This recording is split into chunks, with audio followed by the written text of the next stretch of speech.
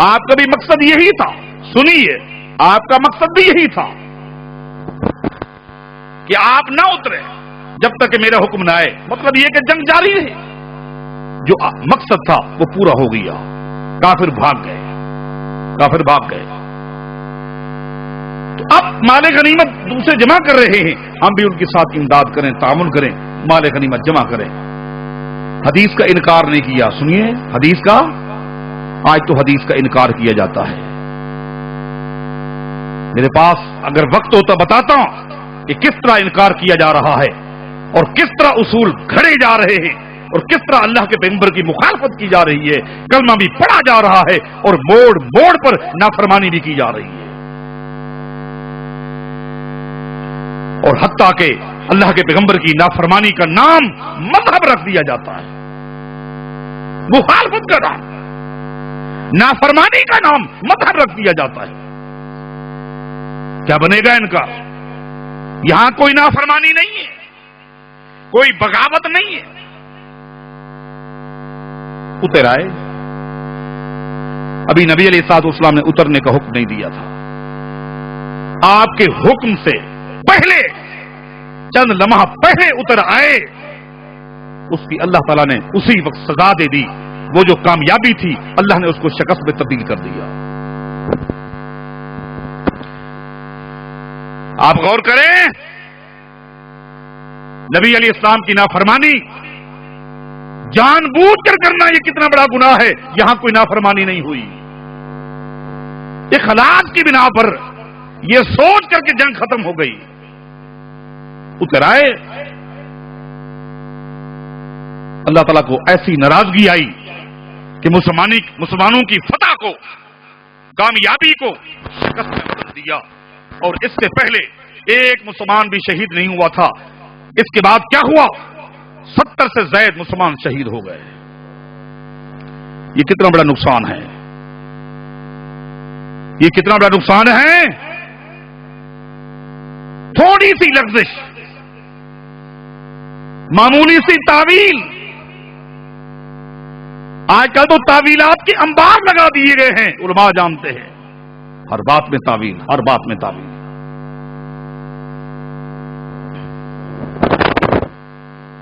حدیث سنائیں کہ اللہ کے پیغمبر نے تو حلالہ کرنے اور کرانے والے پر لعنت بھیجی ہے۔